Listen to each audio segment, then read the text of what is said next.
Okay, today we're going to continue with Selected Mask, and this is kind of a fun project. What we're going to do is end up creating something like this at the end of our excursion. Let me get rid of that. And we're going to use a different flower, so I'll show you the whole process from beginning to end. We're going to cut out the flower, paste it onto a black background, and then add a rim around our canvas that way. So the flower we're going to use is going to be uh, this one. You can use any flower that you want. I'm sure you've got a whole selection of flowers. And if you don't, let me know and I'll send you some flowers. Um, so this is the flower we're going to use. So the first thing you do is put your flower on your desktop so you have easy access to it. So select the flower from your collection of flowers and open it, and then save it as a JPEG to your desktop. Okay. Now we're ready to go. So open it up on your desktop, and then go to.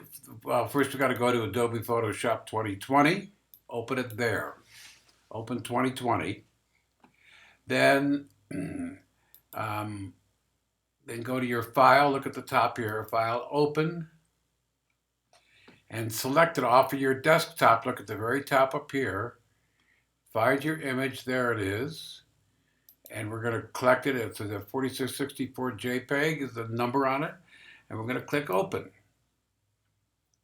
So stop this video at any point so that you can do what you need to do to continue going with this.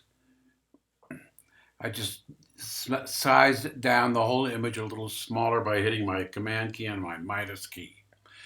So there's our image. Now we're going to go up to Selected Mask, and we're in Photoshop.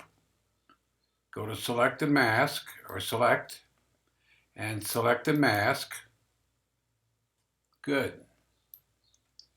See? And this is the way it looks so far. We haven't selected the image. We should be in this transparency mode. Go over to the right-hand side, follow where my cursor is, and look at the very top under View Mode, and we should be under the onion skin. That's what we're looking at. Now, under onion skin, you can increase the amount of transparency by using this slider. I usually like it at around 50% or 45%, something like that. That works good. So let's start with that, then we'll continue and go through the rest of these images. Well, let's go ahead and cut this out. So here's our layers also. If you don't have layers up, you need to get it up. It should just automatically pop up for you.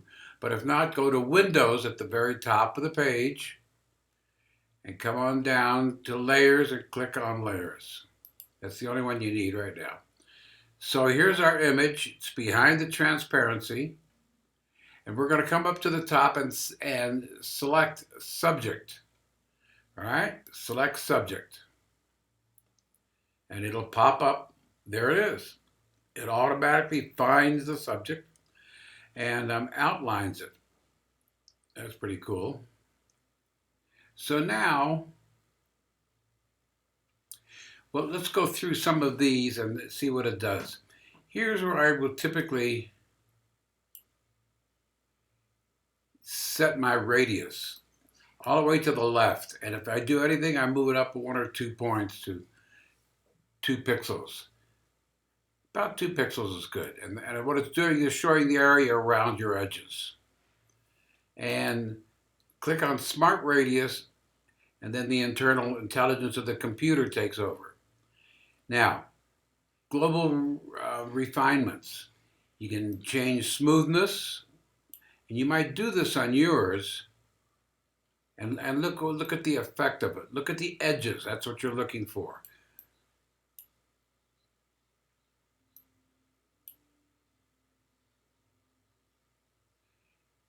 See, when you go to the right, all the way to the right, I don't know if you can see it on your computer and your screen, it takes away the smoothness. Yeah. I would leave it at about 10 or so. That's where you want it. And feather,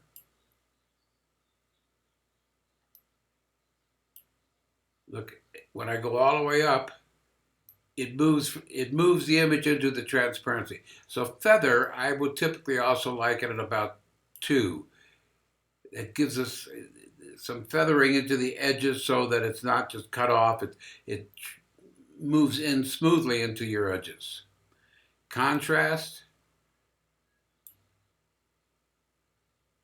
it refines or defines the edges a little bit more.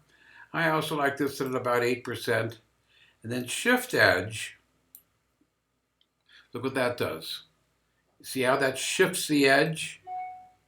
When you go to the right, if you go all the way to the right at 100%, it shifts the edge. If you go to the left, it puts it where it should be. That's how you want to do it. Does it make any sense?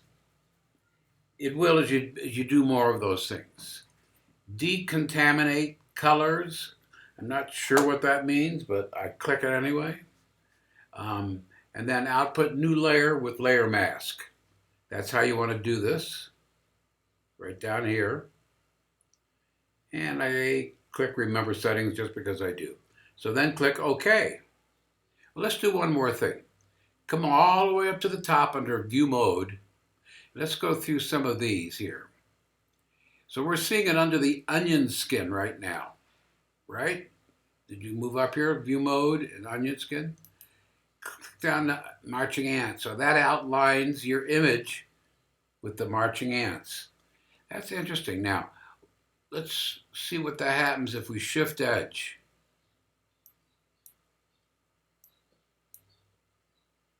Now, I don't see too much of a difference. Okay, keep it where it is. Come on down one more to overlay. As you get into more difficult images to outline, going into overlay will have some advantages because it helps you to see the areas that are good and other areas that are not cut away. We'll talk more about that and do more of that as we go into more difficult images. And you can do the same thing on a black background or a semi-black and do it on a white also. Black and white. On layers. That's what we want. So go back up to onion skin. And here we are. We've cut out the image. We're ready to go. Click OK. Good. So you see the image cut out on this transparent background, which is what you want to do. Now go on up and we're going to save this on our desktop. So you go to Save As.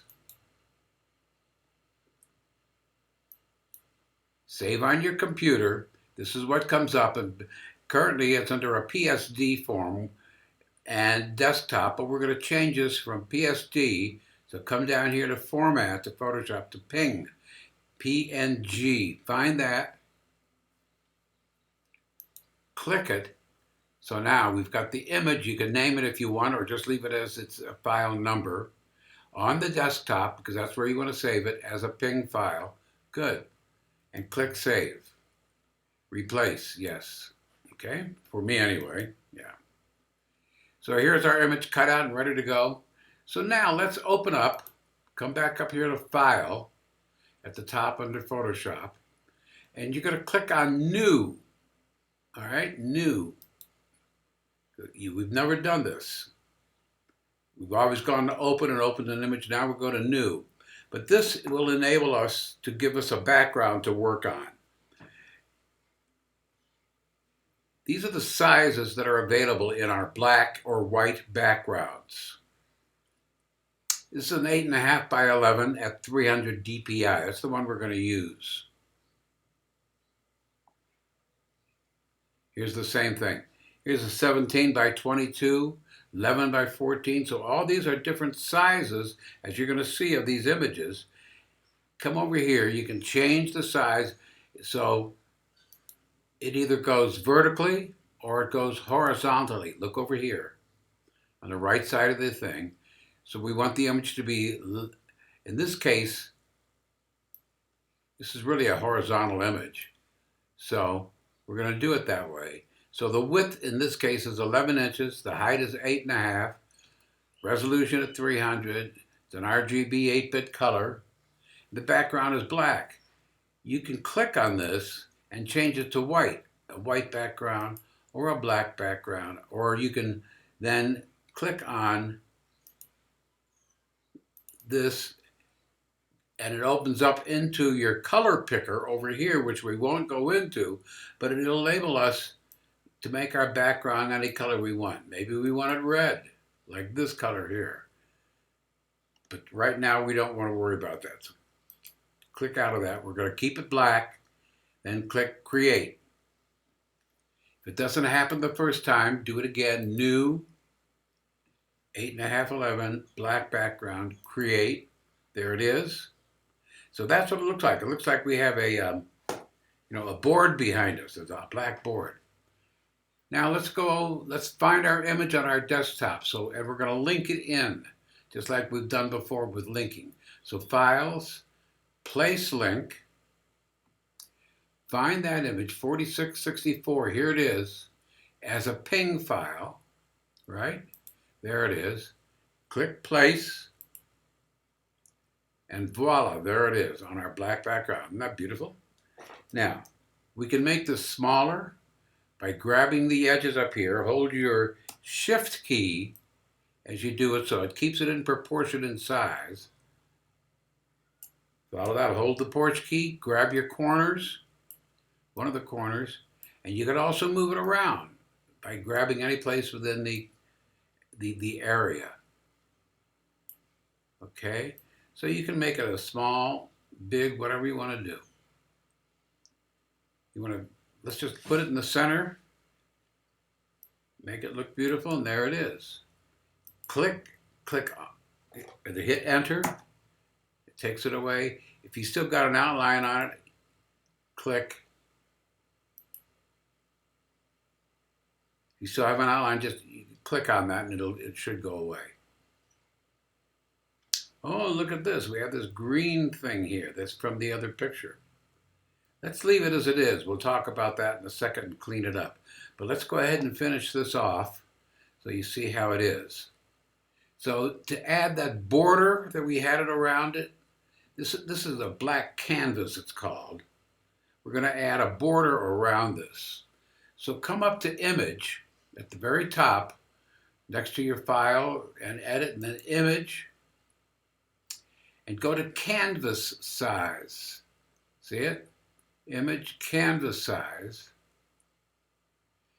and click on it, and it opens up a menu under Canvas Size. So to determine how the border that we want around this.